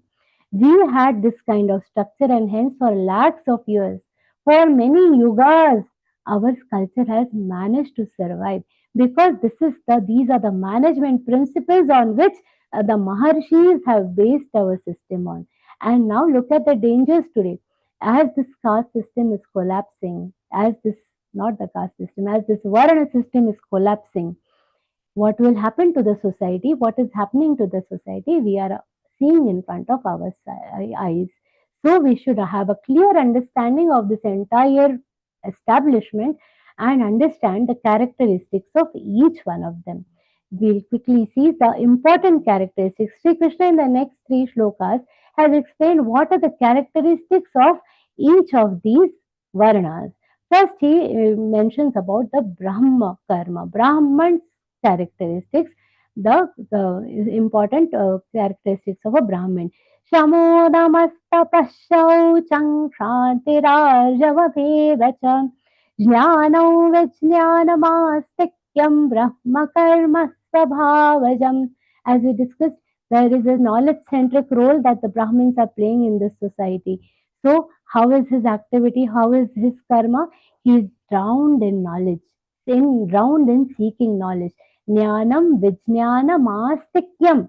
Astikyam means he has a firm belief in in Sri Bhagavan, in God, and he is in the pursuit of knowledge and realizing that knowledge. What is vijnana? It is Vishesha jnana. It is what? Realizing the knowledge, knowing that God exists and realizing that He exists. How is the difference? What is the difference between normal Bhakta and Bhakta Prahlad? All Bhakta knew that okay, God exists, Vishnu Bhagwan is there and He will take care. But Prahlad, he was what? He has realized that he is present everywhere. Wherever he is seeing, he sees Bhagwan Vishnu. In the pillar also, he had to appear for Bhakta Prahlad because that was the amount of faith. That is the difference between Jnana and Vijnana. Knowing is knowledge, but realizing and experiencing it is Vijnana. And whom? Astikyam, the faith in God. The people who are in a continuous pursuit of knowledge and in the process of realizing that knowledge, and which is also in which direction? In the direction of this Adhyatma, in this direction of spirituality, are the Brahmins. And how are their nature? How is the nature? Shamaha, first characteristic. Shamo namas tapas shaucham. Shamaha, it is the capacity of freeing the mind from all distractions, concentrating on where it needs to be concentrated. When we are doing puja, our mind is everywhere. That's not how it should be. When worshipping, the mind is just there. So the capacity of freeing our mind from the distraction, that is Shama. Dhamma is similar, but here Dhamma is what? It is controlling the senses. So Shama is, keeping your mind free from distraction, not letting it go, letting the mind go anywhere. Dhamma is controlling your sense organs. Like on Ekadashi, I will not eat with full force. We are controlling our own minds. They are more or less pointing toward the same activity, but controlling the sense organs is the activity of Dhamma. Then Tapaha. Tapaha, the definition of tapa that comes from our scriptures, tapo dvandva sahanam. Dvandva sahanam is tapa. Means what? Tapa is basically a constant pursuit towards something that we want, constantly meditating upon God. We want something we are sadhaks of Śrīmad-Bhagavadgītā. We want that our mind should be, we should absorb this knowledge of Śrīmad-Bhagavadgītā. And while doing this, we can encounter certain problems. Sometimes there could be some problem because of which I am not able to study and something. In both, there could be a good thing or a happy, some happy things, a marriage in the family, happy thing. But still, it is interfering the process of sadhana. Some sad thing happens, then also it will interfere. In both the cases, that is the word dvandva is used in the definition of tapa. What is tapa? Tapo dvandva sahanam. Dvandva, whether it is happiness or sadness. In both, if we can maintain the samatha, we can maintain an equanimity and then pursue what we are pursuing. That is tapa. This is an important characteristic of the Brahmin. Then Shaucha. Shaucha is cleanliness, literally. It also means purity. It is not just external purity. It is also the internal cleanliness. The cleanliness of thoughts. So, just to be doing Sandhya Snan Puja, all this is not sufficient. Our internal, Antarbahya Shuddhata is the word that we have in our scriptures. So, not only the external, but also the intrinsic cleanliness of our thoughts, intrinsic cleanliness of our emotions. The moment if we see somebody, we can say that the thoughts are clean, but sometimes that the raga dvesha automatically comes. Some people just looking at them, that blood starts boiling, all these things happen. That is the internal impurity. That also should be avoided. Shaucha is antarbahya, that is internal and external cleanliness. Kranti, a complete absence of retaliation. Now, when we say Kranti, a complete absence of retaliation means what? Not that I am a powerless, poor lady who cannot anyways fight with the wealthy of in the society. So I'm just saying I'm forgiving. No. Even though we had the capacity to take a revenge, we don't take a revenge. That is this Kranti. Not that I say I forgive because anyways I cannot do anything. That and then I say I forgiven. That is not Kranti. This is the capacity. The forgiveness is valuable only when you have the capacity to take a revenge. You have a capacity to trouble somebody, but you decide that even if somebody is abused for no reason or whatever, we do not react back. Now, this is one very, very in this context, Swamiji says a very beautiful thing. that when somebody is unnecessarily abusing a good person, you all are good people, we all are nice, Geeta sadhaks, we all are nice people. Somebody is unnecessarily abusing us, and in that, if we remain quiet, now Tikshasva Bharata, our Krishna told us in the second chapter, Matra Sparshas tu Kaunteya Shitoshna Sukha Dukkadaha Agamapaino Nityas Taun Stitikshasva Bharata. That Taun Stitikshasva Bharata is an order from Sri Krishna. When we make that a constant habit, and if somebody is troubling us and we are just not reacting to it from internally and externally both, what happens? Our accumulated good karma increases. That सामने वाले का तब भी अपने को लग जाता है. Whatever punya that fellow has got, that also comes to us, and his punya becomes lower and lower. It gradually decreases. But if we react, though it was not our fault, and if we have reacted to it, then the accumulated good karma that we had, that starts reducing. This I'm telling on a lighter note, as Swamiji says. So we have to be very careful with our reactions. So that spirit of retaliation has to be used with full consciousness. Then Arjavam, simplicity. However, Swamiji, simplicity. The simply, no matter how much how Jnaneshwar Maharaj was simple, simplicity. No matter what is going around them, then their mind does not get corrupted. बाकी लोग कुछ भी करें, we have to be bribe free. We have to have a simple living, everything. That simplicity is a very prominent good, prominent characteristic of Brahmins. Jnanam Vijnanam Astikyam. Since this was the most important one, we have already seen this before, that acquiring knowledge, realizing the knowledge, and ensuring that this knowledge is in the direction of faith. All these qualities a Brahmin should inculcate in their lives. And what are the qualities of the Kshatriya? शौर्यन्तेजो धृतिर्दाक्ष्यं युद्धे चाप्यपलायनम् दानमीश्वरभावश्च क्षात्रं कर्म स्वभावजम्. The very first, Shaurya.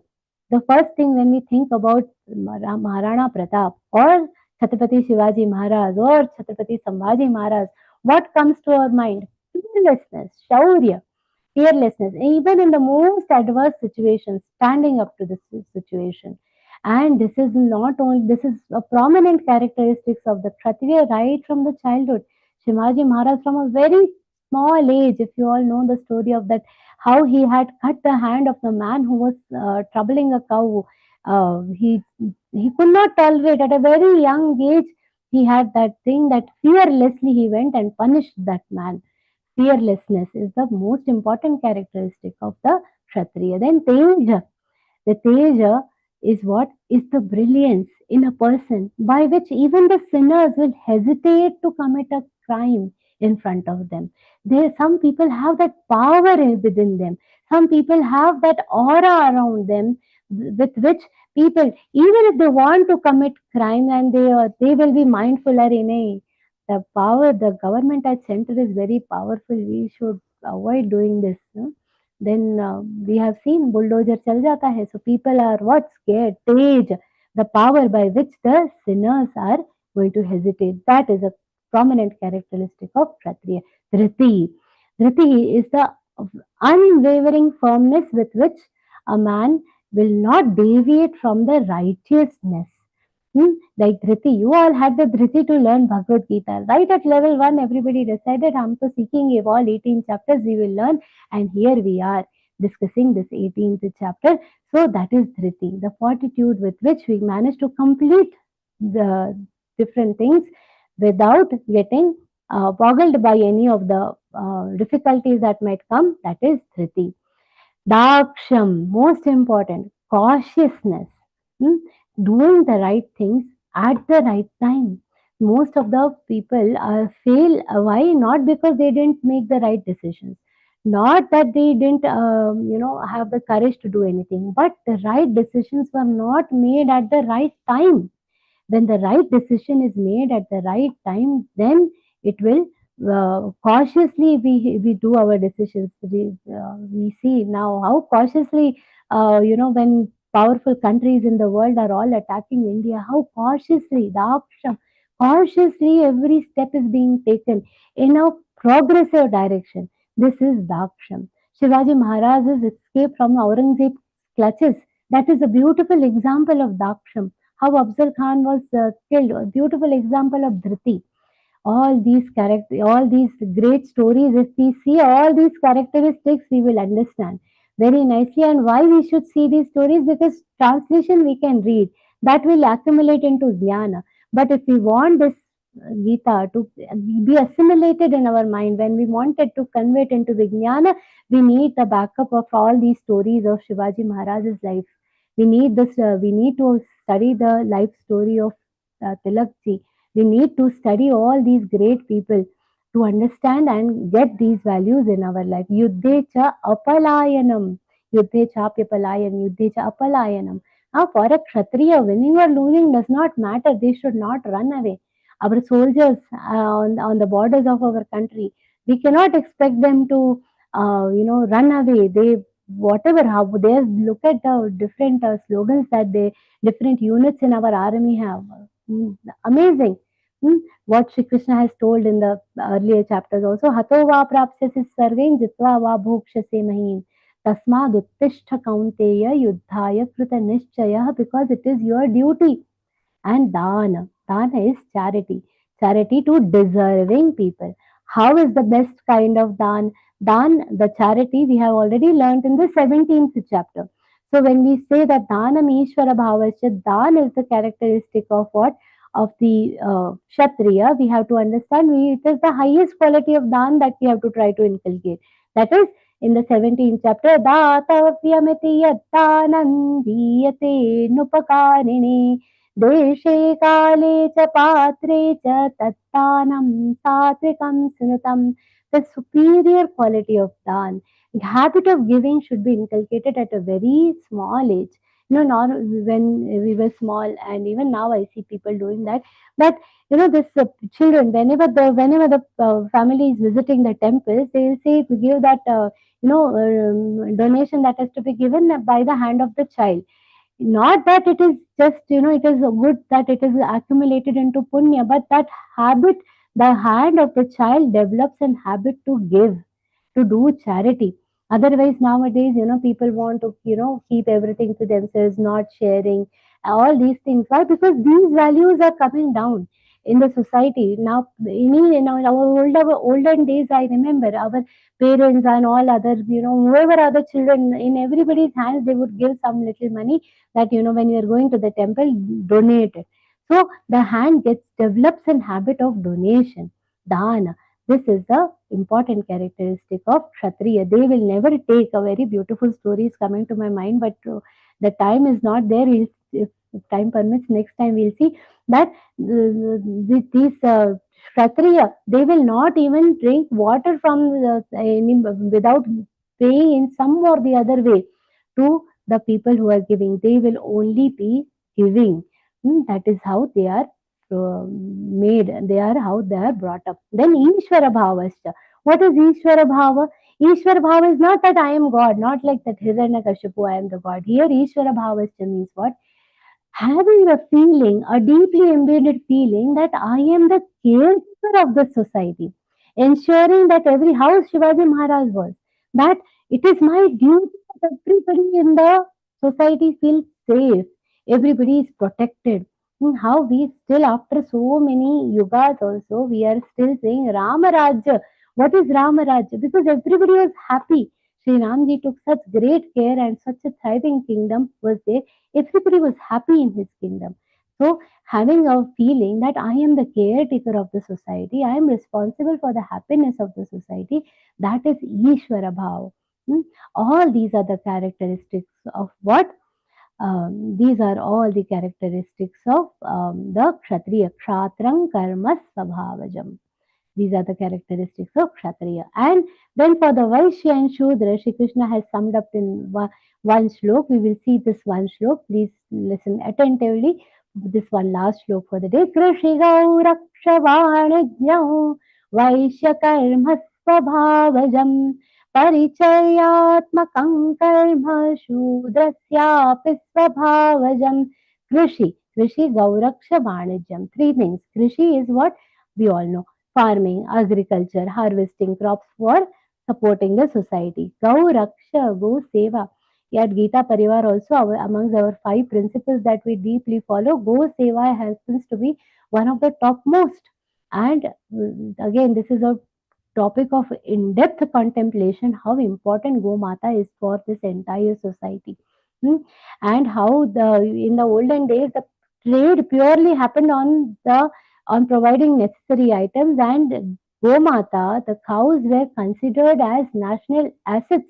We all know Sri Krishna was the son of Nanda. Nanda was not the name of him, of this person. Nanda was a title given to a person in the society who had more than 9 lakh cows. So this is the notion that we've had from the ancient times, that cow is our national asset. A nation becomes prosperous when the cows in the nation thrives. Imagine the state that we are in now, the society where it is heading, and how why it is important. This Go Seva is so important. All the gods they are believed to be residing in the body of the cow. See, there is a very beautiful katha. We cannot go into too many details of this entire topic. It is a very in-depth topic of contemplation. Swamiji has done a very beautiful story on this entire Gorakshan activity. A very beautiful katha you can see on Swamiji's YouTube channel, where in depth he has told how a charity, usually it is very pious, but if a charity is done to Goshala, it becomes far more superior. Gita part we do normally, it is very superior. But doing it in Goshala will increase the punya by 10 times. That is the beauty of this entire thing. So Gauraksha, Vanijya is the normal trade. Then all these 3 are the prime duties of the Vaishya. That is Vaishya Karma Swabhavajam. These are, and by nature they are like that. When we see the families who are born in this Vaishya category, you see that children right from the childhood have a very brilliant aptitude towards business. They, by default, they become very good businessmen. So they are by nature Swabhavajam. Here the word is Swabhava, owing to the nature Ja. The moment we add this letter Ja, it means what? Originating from. Pankaja, originating from the mud, that is lotus. Pankaja is lotus. So something that originates in the mud is Pankaj. Swabhavaja means what? It is originating from the nature, from our own nature. What is originating? The Vaishya karma, owing to the nature, these become his duties. What are the duties of Vaishya? Krishi, Gauraksha and Varijya. Then Paricharyatmakam karma. Paricharyatmakam is all the service category. Plumbers, artists, engineers. All these are karma Shudra Syapis Svabhavajam. Because by nature they have this capacity to serve anybody with brilliance. So because of that they have this duty of doing what? Of doing the karma, of doing the service, of giving the service to the society. And when we study all this, we should understand that there is no greatness associated with any particular class or any particular class of the society. Understand that looking at all these, we also should see that Shudra class is the very foundation of the society. And we have to all understand this perception, rectify our perception towards this particular class and towards this entire system, and try to spread the same knowledge to others around us.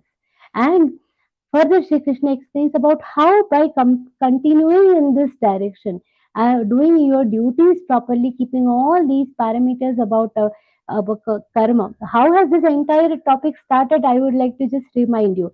Adhishthanam tatha akarta, the 5 things which are responsible for a successful accomplishment of task. From there till here, such an in-depth analysis Sri Krishna has given about the karma. Further, Sri Krishna is going to explain us why it is important to pursue our karma at any cost. What kind of sadhana is it going to lead us to? That all portion we will discuss from the next section. With that, from next session, sorry, we will see all that from the next session. With that, I offer this entire discourse at the lotus feet of Param Puja Gurudev and Shri Krishna himself, with whose blessings we all are contemplating these beautiful shlokas on the beautiful festive occasion. Jai Shri Krishna. Om Shri Krishna Arpanamastu. Om Tat Sat. Shri Gurave Namah. Sorry and apologies for the time as always. Didi, the time was not, we didn't even feel that time was passing. Thank you so much for that absorbing vivachan and explaining such a seemingly esoteric topic, not easily comprehensible otherwise in such simple language with the anecdotes and examples. It was totally mesmerizing. And honestly, it is really a blessing that we've come into the fold of Geeta Pariwar, where our spiritual journey is so illuminated, not only through the Vivachan sessions that we hear, but also about classes where we learn how to pronounce the shlokas of Gita Ji with the right pronunciation.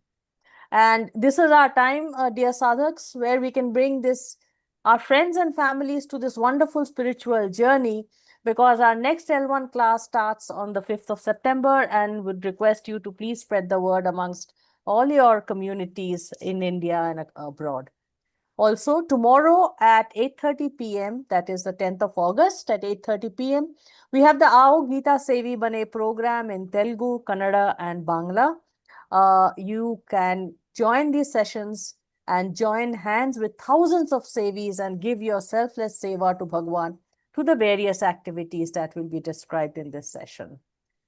A final reminder that this is the last week of celebrations of Learngeeta 5-year completion festival.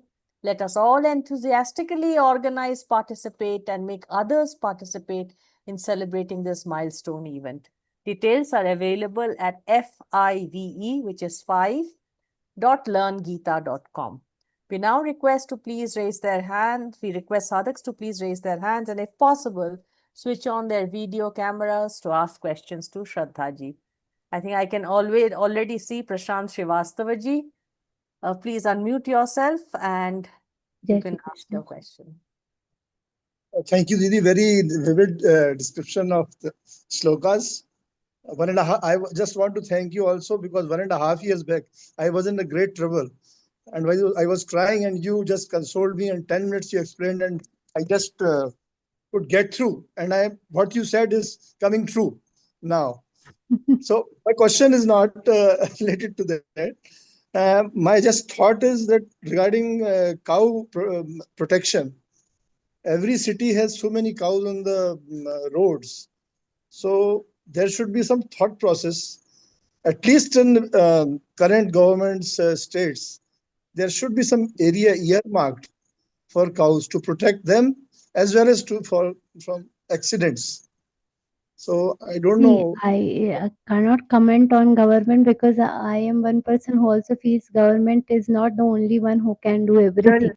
But I also know that there are many great volunteers. I've personally seen some people do an excellent work of rescuing the Gomatas, and maybe we can, in our city, we should all try to find out where are such volunteers, where are such Goshalas.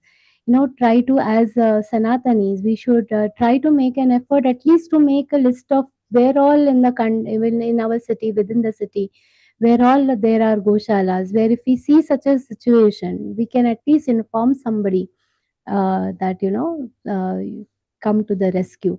Because everything we cannot do, that is, I can understand. But at the same time, see, government will try, it will try. I am no one to comment. What can I say? But at the same time, there are many volunteers who we see, even on the YouTube and all, you will see there are so many people who have been dedicatedly working towards taking this course. So we should try to connect with some of them. And one thing that when I had attended this Gita Sadhana Shivir for the second time, I remember Swamiji had told that one dan we should always do every day. Keep few rupees aside for donation to the Goshala. At the end of the month, just donate that amount to the Goshalas, because that is, if we cannot do anything, at least we can do the dan seva for the Goshala. So wherever we find that, every day it is not possible for us to do anything like that. So he had told in that when there was some Adhik Masam question one I had asked, and he had told that, we can keep a small box where every day you put some 10 rupees, 2 rupees, whatever as per your capacity, and keep that accumulates. And with that thought that this I am giving to Go Mata. And at the end of the month, this whatever you have accumulated, but every day that thought has to come. Not that once we go and give it. That is a different thing. But every day with the thought, if we say that I am giving this to Gomata, setting it aside for Gomata, उनके नाम पे अलग करके डब्बे में जमा कर दो, and then go and donate it. That has a bigger punya. This one Swamiji had said. Just by your question, I remembered this thing that he had told. So yeah. Thank you, Didi. I will let you know what you said and later on. And now That's so sweet of you. Actually, I had completely forgotten about what I had told you, and I still I have remember the each, memory of it. each and every word, and I just I am facing this thing now. You just consoled me, and I am through now. Congratulations, Abhinandan to you, and wishing the best for you. Jai Shri Krishna. Make bhaiya pranam, make dada Jai Shri Krishna. Jai Shri Krishna Didi, Jai Shri Krishna. What an excellent idea. Swamiji's idea, not, I will not take it. No, excellent idea, but excellent idea. Anyway, I wanted to thank you for an excellent Vivechan Satra today.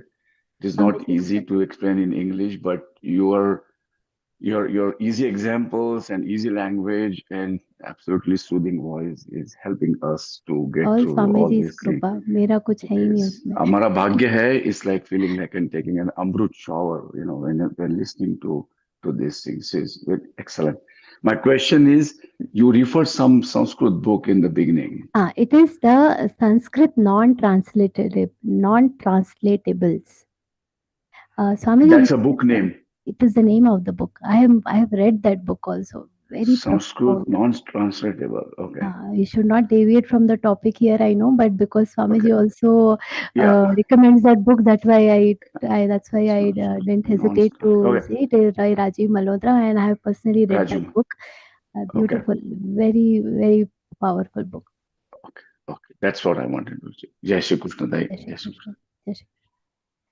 Sundari Didi, Jai Shri Krishna, pranam to you. Jai Shri Krishna, madam. Wonderful. आपका नाम इतना सुंदर है that we remember. Madam, you won't believe. I can join the Geeta Pariwar first level. I don't know how to pronounce the sloka. I struggle a lot. And then I fed up. Yadagre vishamiva pariname amritopamam. After that, fourth level, madam, I am taking good marks from my teacher. I am very happy about that. Once again, I want to. So I have two questions, madam. 38 and 41. First time coming to the 38 sloka. What is the difference of Sugam and Tatsugam?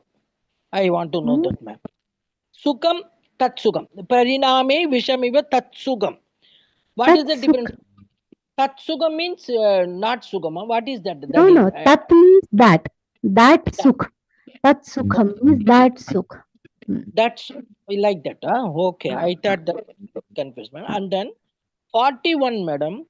Brahmana Kshatrisham Sudranancha Parantapa Karmani Prabhavi Bhaktani Swabhava Prabha Vair Gunahi, you told. Brahmana, what is important? Knowledge, you told. Kshatriya, they are doing business like that, you told. Kshatriya are protecting the society. Vaishyas are the ones who are doing the business. But madam, the Brahmana, Sudranam, some people, they are treat, some servants are Sudranam, they won't allow in the kitchen. They can shut, they won't eat. Now also some people are doing like that. Even temple also, Sudra means they have to stand in the back. They can't. Krishna only told everybody same. We have to love each and everybody. We should not estimate people like that. Krishna only, Bhagavan only says. But human being not following, madam. Why they are doing like that? I told you, lack of knowledge. They have not learned and understood Bhagavad-Gītā properly. No, that is why. That's why. Okay. Yeah. Okay. That is, treat everybody same like that only. Everybody. God also the very sense of Bhagavad-Gītā is what? There are two important things about Bhagavad-Gītā. Bhagavad-Gītā talks about samatha. Samatvahi yoga uchyate, when people say that, the people take it only at an individual level, it is also towards the perception that we have towards others. So just that is the difference between Jnana and Vijnana. They all know Bhagavad Gita, they have read, they have mastered, but it has not yet realized in their life. So that is where it happens. But we should try to, from our end, we should ensure such practices don't happen in our houses, and gradually, then it will have a cumulative social impact. हो ही जाएगा धीरे धीरे. One problem definitely will come, madam, because of the food. Brahmin means they won't take any non-veg or something. That non-Brahmins normally they used to take all the non-veg like that. No, if a Brahmin place one non-veg person will come, no, they can prepare how to face that, how to solve that. Some important function, important day, Yegadesi, like that. No, they can cook. They want to cook like that. No, how to tolerate, how to bear, how to avoid. Now, how Anything. to avoid, they cannot cook in front of you. What they are doing behind you should not impact you beyond a certain limit. अभी वो personal level पे what they are doing should not affect your, वो क्या कर रहे हैं, that accumulates to their karma. But what we have, what perception we develop towards them is our karma. What can we control, our karma or their karma? We have to control our karma. So what ashaucha they are cooking or ashaucha they are eating, that is their karma. It is accumulating. They will have faith in Bhagavad Gita and karmanyavadhikaraste ma phaleshu kadachana. They are going to bear there.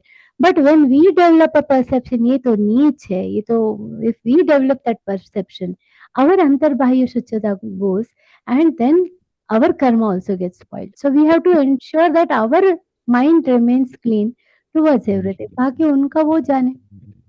And gradually, if we understand this, see, there are so many people who I have seen in my life also, who were having these non-veg, but gradually seeing how it is impacting the health, how it is impacting the nature, by seeing the progression of our own life, many people are willingly ready to give up on this himsa in the food. So by setting the right example, we can change people. Is a firm opinion that I have. But even if that doesn't happen, our karma is in our hands. We should not spoil our karma. It won't affect our life, no, ma'am, because they are doing, but we are advised also they are not. And but see, we can advise. Beyond that, we should not go. That we advised. After that, also they are not doing. So we start shouting at them and talking bad about them. Then our karma is also getting affected. But Is it? I come, quietly I come up and sit my place, and then I So we have to ensure that that is taken care of.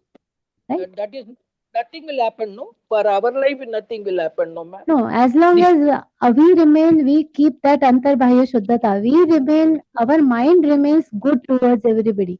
Ultimately, Shri Krishna has never said that people who are, failing at not, transforming anybody is not my favorite. Look, just think about the 12th chapter.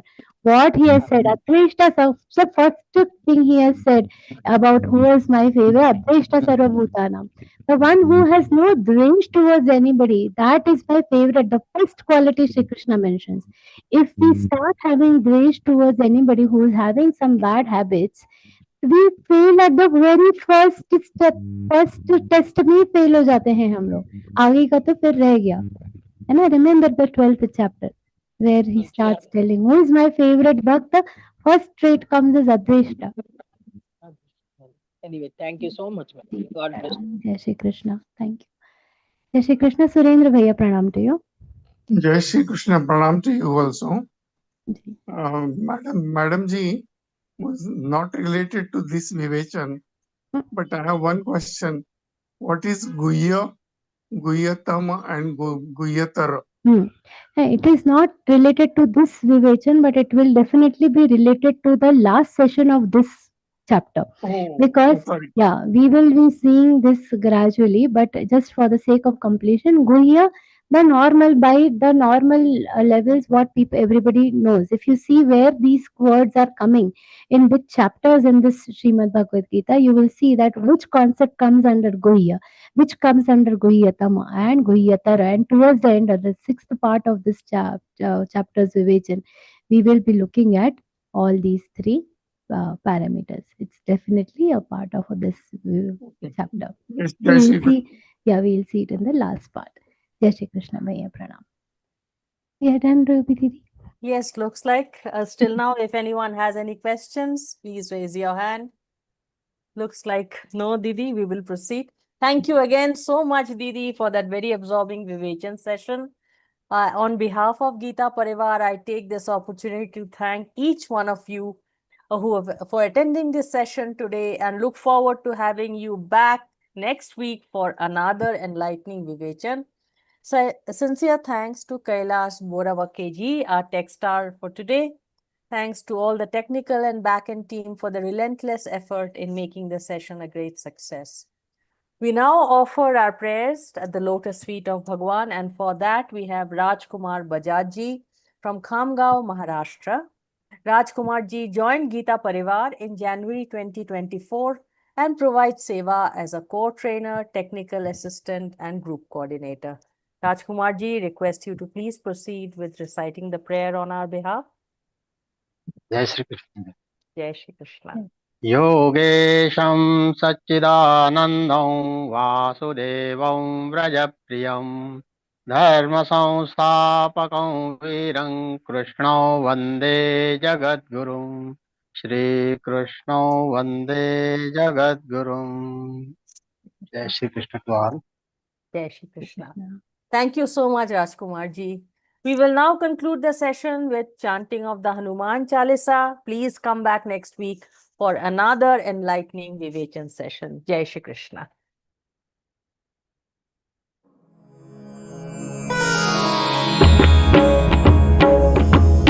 Shri गुरु चरण सरोज रज निज मनु मुकुरु सुधारी बरनउ रघुबर विमल जसु जोदायकु फलचारी बुद्धिहीन तनु जानिके सुमिरौ पवन कुमार बल बुद्धि विद्या देहु मोहि हरहु कलेस विकार।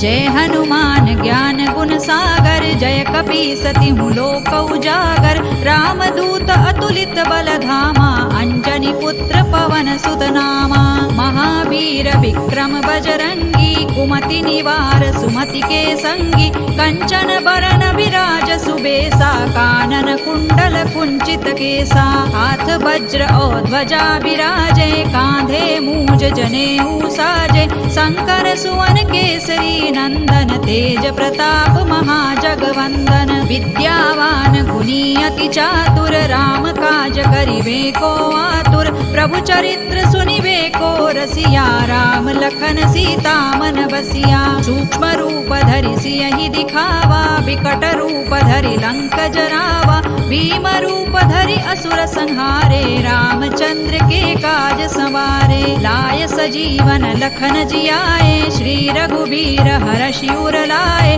रघुपति कीन्ही बहुत बड़ाई तुम मम प्रिय भरतहि सम भाई।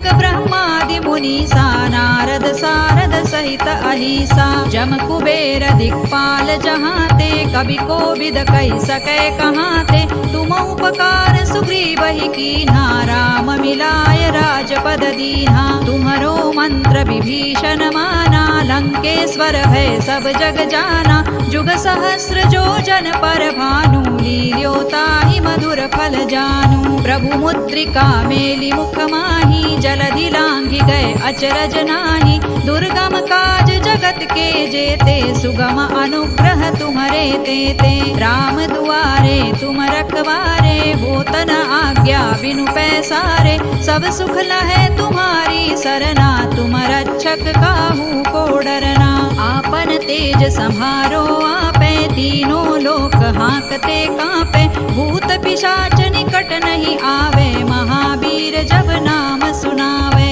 नासै रोग हरै सब पीरा जपत निरंतर हनुमत वीरा संकट ते हनुमान छुड़ावे मन क्रम वचन ध्यान जो लावे सब पर राम तपस्वी राजा तिनके काज सकल तुम साजा और मनोरथ जो कोई लावे सोई अमित जीवन फल पावे चारों जुग परताप तुम्हारा है प्रसिद्ध जगत उजियारा साधु संत के तुम रखवारे असुर निकंदन राम दुलारे अष्ट सिद्धि नौ निधि के दाता असवर दीन जानकी माता राम रसायन तुम्हारे पासा सदा रहो रघुपति के दासा तुम्हारे भजन राम को पावे जन्म जन्म के दुख बिसरावे अंत काल रघुबर पुर जाई जहाँ जन्म हरि भक्त कहाई और देवता चित्तन धरई हनुमत से